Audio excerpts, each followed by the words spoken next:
Hello dears, എല്ലാവർക്കും പുതിയൊരു വീഡിയോയിലേക്ക് സ്വാഗതം. ഇന്നത്തെ വീഡിയോയിൽ നമ്മൾ 4 മുതൽ 5 വയസ്സ് വരെ പ്രായമുള്ള കുട്ടിയുടെ അളവിലുള്ള ഒരു റൗണ്ട് യോക്ക് ഫ്രോക്കാണ് സ്റ്റിച്ച് ചെയ്യാൻ പോകുന്നത്. അതിൻ്റെ യോക്ക് പോർഷനിലേക്ക് വേണ്ടിയിട്ട് ഞാനൊരു സ്ക്വയർ പീസ് എടുത്ത് വെച്ചിട്ടുണ്ട്. അതിൻ്റെ നീളം വന്നിട്ട് 12 ഇഞ്ചാണ്. അതിൻ്റെ 4 സൈഡും 12 ഇഞ്ചുള്ള ഒരു സ്ക്വയർ പീസാണ് എടുത്ത് വെച്ചിരിക്കുന്നത്. ഒന്നല്ല, രണ്ടെണ്ണം ഉണ്ട്.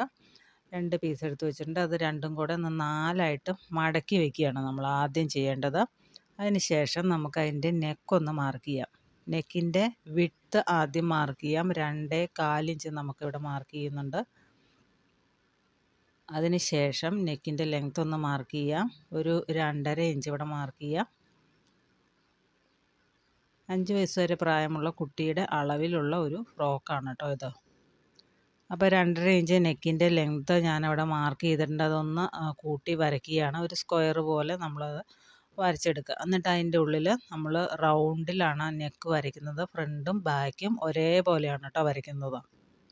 ഇനി നമുക്കതിൻ്റെ ഷോൾഡർ ഒന്ന് മാർക്ക് ചെയ്യേണ്ടത്. ഷോൾഡർ ഒരു 3.25 ഇഞ്ചാണ് ഞാനവിടെ മാർക്ക് ചെയ്യുന്നത്.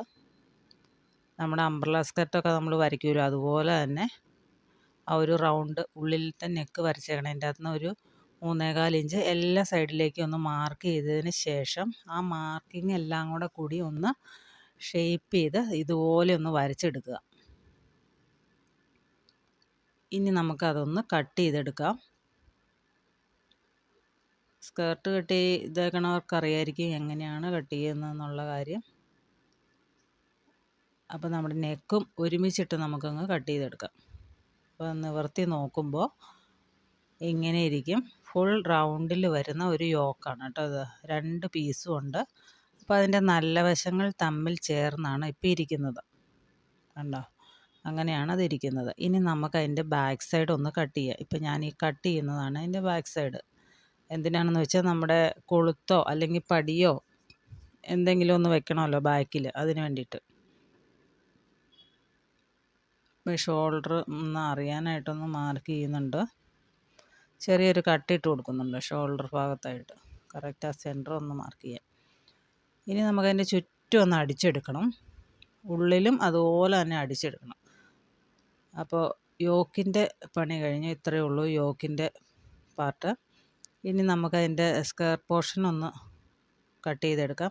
അപ്പോൾ തുണി 2 പീസുള്ള തുണി ഞാൻ 2ആയിട്ട് വീണ്ടും മടക്കിയിട്ടേക്കുവാണ്. അപ്പോൾ ഒരു സൈഡ് 15, മൊത്തം വരുമ്പോൾ 30 ഇഞ്ച് വിഡ്ത്തും 21 ഇഞ്ച് ലെങ്ത്തുമാണ് വരുന്നത്. 30 ഇഞ്ച് വിഡ്ത്തുള്ള തുണി ഞാൻ 2ആയിട്ടാണ് മടക്കിയിട്ടേക്കണത്. ഇപ്പോൾ നിങ്ങൾക്ക് കാണുമ്പോൾ മനസ്സിലാവുമായിരിക്കും. അതിലൊരു സൈഡ് ഫോൾഡഡ് ആണ്, ഒരു സൈഡ്, ബാക്കി 3 സൈഡും ഓപ്പൺ സൈഡാണ്. ആ ഓപ്പൺ സൈഡിൽ നിന്ന് നമ്മളൊരു 1.5 ഇഞ്ച് ഉള്ളിലേക്ക് കയറ്റി മാർക്ക് ചെയ്യാം. അവിടെ നിന്ന് ഒരു 2 ഇഞ്ച് താഴേക്ക് മാർക്ക് ചെയ്യാം. എന്നിട്ട് ഒരു സ്ക്വയർ പോലെ നമുക്ക് വരയ്ക്കാം. ഒരു ആം ഹോൾ വരയ്ക്കില്ലേ നമ്മൾ, അതുപോലെ തന്നെ ഒന്ന് ചെറുതായിട്ട് വരച്ചെടുക്കാം. ഒരു 2 ഇഞ്ച് ലെങ്ത്ത് മതി അതിന്. അതൊന്ന് നമുക്ക് കട്ട് ചെയ്തെടുക്കാം. ഇനി നമ്മുടെ ആ ഫോൾഡഡ് സൈഡ് ഉണ്ട്, ഇപ്പുറത്തെ സൈഡ്, ആ ഒരു സൈഡിൽ നമുക്കൊരു 1 ഇഞ്ചൊന്ന് മാർക്ക് ചെയ്യാം. എന്തിനാണെന്ന് വെച്ചാൽ നമ്മുടെ യോക്കിനോട് ചേരുന്ന ആ ഒരു ഭാഗം സ്ട്രെയിറ്റ് ആയിട്ടിരിക്കുന്നേക്കാളും നല്ല ചെറിയൊരു കർവ് പോലെ ഇരിക്കുകയാണെങ്കിൽ നന്നായിരിക്കും. അതിന് വേണ്ടിയിട്ടാണ്.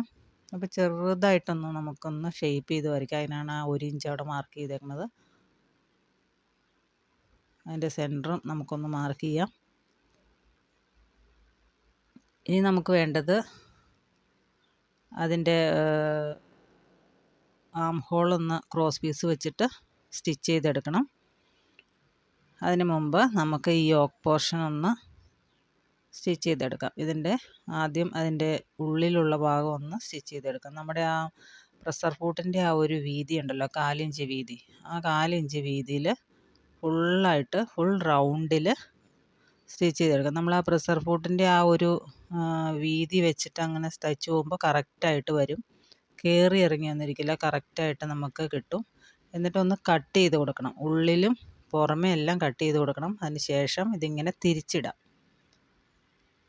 ഇതുപോലെ തിരിച്ചിട്ട് കഴിയുമ്പോൾ ഇങ്ങനെ ഇരിക്കും. ഇതൊന്ന് നന്നായിട്ട് അയൺ ചെയ്തെടുക്കണം കേട്ടോ, എന്നാലേ നല്ല നീറ്റായിട്ടിരിക്കുള്ളൂ. നന്നായിട്ട് അയൺ ചെയ്തെടുത്ത് കഴിയുമ്പോൾ ഇതുപോലെ ഇരിക്കും. ഇത് ഇതിൻ്റെ ഫ്രണ്ട് വശമാണ് കേട്ടോ. ഇനി നമുക്ക് ഇതിൻ്റെ ഈ ബാക്ക് പോർഷൻ നമ്മളൊരു കട്ടിട്ട് കൊടുത്തില്ലേ, കൊളുത്ത് എന്തെങ്കിലും വെക്കാനായിട്ട്. അതിനായിട്ട് ഞാൻ അതിൻ്റെ ആ തുമ്പ് ഭാഗം അതിൻ്റെ ഉള്ളിലേക്ക് വെച്ചിട്ട്, എല്ലാം മൊത്തത്തിൽ ഉള്ളിലേക്ക് വെച്ചിട്ട് ഒന്ന് സ്റ്റിച്ച് ചെയ്ത് കൊടുക്കുകയാണ്. നിങ്ങൾക്ക് വേണമെങ്കിൽ പടി വെച്ച് കൊടുക്കാം കേട്ടോ, പടിയോ അങ്ങനെ എന്തെങ്കിലും വെച്ച് കൊടുക്കാം. പടി വെച്ച് കൊടുക്കുകയാണെങ്കിൽ നന്നായിരിക്കും. ഞാനിപ്പോൾ ഒന്ന് ഉള്ളിലേക്ക് കയറ്റി വെച്ചതിന് ശേഷം പുറമേ ഒന്ന് സ്റ്റിച്ച് ചെയ്ത് കൊടുക്കാം നമുക്കത്. അപ്പോൾ സ്റ്റിച്ച് ചെയ്തിട്ട് അടിഭാഗം ഒന്ന് ജസ്റ്റ് ഒന്ന് കൂട്ടി യോജിപ്പിച്ച് വെച്ചിട്ടുണ്ട്. ഇനി നമുക്ക് കുറച്ച് ക്രോസ് പീസുകളുണ്ട്. ആ ക്രോസ് പീസ് വെച്ചിട്ട് നമ്മുടെ ആം ഹോൾ ഒന്ന് ഫിനിഷ് ചെയ്യാം. 2 സൈഡിലുള്ള ആം ഹോളുകളൊന്ന് ഫിനിഷ് ചെയ്തതിന് ശേഷം നമുക്ക് ഫുള്ളായിട്ട് ഞൊറിവിട്ടെടുക്കാം. മൊത്തം ഞൊറിവിട്ടെടുക്കണം. അതിന് ശേഷം നമ്മുടെ യോക്ക് പോർഷൻ എടുത്ത് വയ്ക്കുക. അതിൻ്റെ മുകളിൽ നിന്ന് ഷോൾഡറിൽ നിന്ന് ഒരു 3 ഇഞ്ച് താഴേക്കൊന്ന് മാർക്ക് ചെയ്യണം 2 സൈഡിലും. അതുപോലെ തന്നെ ബാക്ക് സൈഡിലും 3 ഇഞ്ചൊന്ന് മാർക്ക് ചെയ്യണം. എന്നിട്ട് അത് നിവർത്തി വെച്ചിട്ട് നമ്മളിപ്പോൾ ഞൊറിവിട്ടെടുത്ത ആ ബോഡി പോർഷൻ ഉണ്ടല്ലോ, അതിൻ്റെ ആ 3 ഇഞ്ച് മാർക്ക് ചെയ്തേക്കണതിൻ്റെ അവിടെ വെച്ചിട്ട് ഫുള്ളായിട്ട് സ്റ്റിച്ച് എടുക്കുക. അപ്പോൾ നമ്മുടെ ആം ഹോൾ ഉണ്ടല്ലോ, ആം ഹോൾ ആ 3 ഇഞ്ച് മാർക്ക് ചെയ്തേക്കണതിൻ്റെ അവിടെ വരും കറക്റ്റായിട്ട്. ഒരു സ്റ്റിച്ച് കൊടുത്തിട്ട് ഒന്ന് പതിച്ചും കൂടെ അടിക്കുകയാണെങ്കിൽ നന്നായിരിക്കും. നമുക്ക് ഈ സമയത്ത് വേണമെങ്കിൽ അവിടെ ലേസോ എന്തെങ്കിലുമൊക്കെ വയ്ക്കാം കേട്ടോ. അപ്പോൾ അടുത്ത പാർട്ട് ഞാൻ ഇതുപോലെ പ്ലീറ്റ്സ് ഇട്ടെടുക്കുകയാണ്. ചെറിയ ചെറിയ പ്ലീറ്റ്സ് ഇട്ടെടുക്കുക. അതിന് ശേഷം നമുക്ക് ആ ഒരു ബാക്ക് സൈഡാണ് ഇപ്പോൾ ഞാൻ എടുത്ത് വെച്ചിരിക്കുന്നത്. ബാക്ക് സൈഡിലേക്ക് വെച്ചിട്ട് കറക്റ്റായിട്ട് വെച്ചിട്ട് മുകളിൽ നിന്ന് അടിക്കുക. നമ്മൾ സാധാരണ പ്ലീറ്റ്സൊക്കെ അടിക്കുന്നത് നല്ല വശത്ത് വെച്ചിട്ടല്ലേ അടിക്കണം. ഇത് യോക്ക് പോർഷൻ ഈ പ്ലീറ്റിൻ്റെ മുകളിലേക്ക് വെച്ചിട്ട് മുകൾ ഭാഗത്തൂടെ അടിക്കുക. എന്നിട്ട് നമ്മുടെ സൈഡ് രണ്ടും ജോയിൻ ചെയ്യുക. അതുപോലെ തന്നെ താഴെയും മടക്കി അടിക്കുക. അതൊക്കെ നിങ്ങൾക്ക് എല്ലാവർക്കും അറിയാമായിരിക്കും, അതുകൊണ്ടാണ് കൂടുതൽ ഡീറ്റെയിൽഡായിട്ട് കാണിക്കാത്തത്. അപ്പോൾ ഇത്രയേ ഉള്ളൂ. ഇതാണ് നമ്മുടെ ഫ്രോക്കിൻ്റെ ഫൈനൽ ലുക്ക്. ഇതുപോലൊരു ബട്ടൺസൊക്കെ വെച്ചാൽ നന്നായിരിക്കും. അപ്പോൾ എല്ലാവരും ചെയ്ത് നോക്കുക. കൂടുതൽ വീഡിയോസുമായിട്ട് നമുക്ക് വീണ്ടും കാണാം. Thanks for watching.